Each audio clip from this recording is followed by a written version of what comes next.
মেলা, যেখানে ধরা বাঁধা দৈনন্দিনতা থেকে মুক্ত হয়ে সম্প্রীতির সূত্র ধরে পরস্পরের হাত ধরা, আনন্দকে ভাগ করে নেওয়া, এটাই তো মূল কথা।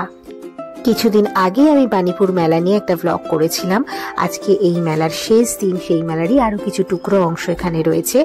মূলত এই মেলাটা যেহেতু হস্তশিল্প ও আমাদের বাংলার লোক সংস্কৃতিকে নিয়ে, তার জন্য মেলাটা একেবারেই একটু অন্যরকম, ভীষণই ভালো লাগে। যারা এসেছেন তারা তো বুঝতে পারছেন, যারা এবছর মিস করে গেছেন তাদের বলবো পরের বছর অবশ্যই আসেন। আদি ও মধ্যযুগীয় বাংলার গুরুত্বপূর্ণ শিল্প যেটা হস্তশিল্প আর কুটির শিল্প ছিল।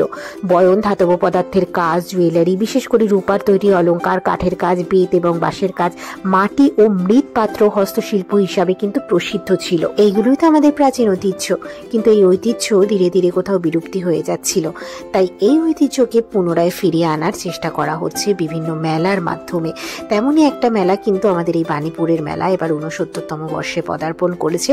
বিস্তারিত বিষয়গুলো আমার অন্য একটি ব্লগে আছে, এই ব্লগের ডিসক্রিপশন বক্সে আমি লিঙ্ক দিয়ে দেব। আর বাণীপুর মেলার কথা যদি বলি, এটা তো রাজ্যের দ্বিতীয় বৃহত্তম লোক সাংস্কৃতিক মেলা। এই বাংলার লোক সংস্কৃতি ও রাজ্যের নানা জায়গার শিল্প সম্মান নিয়ে এই মেলায় হাজির হন বিক্রেতারা। খুঁটিনাটি জিনিস থেকে ঘর সাজানো, এমনকি বাঁশের তৈরি নানা হাতের কাজের জিনিসও মেলে এই মেলাতে এলে। আর বাড়তি আকর্ষণের মধ্যে রয়েছে এই কৃষি প্রদর্শনী এবং বিভিন্ন মঞ্চে যে অনুষ্ঠানগুলো হয় সেগুলো।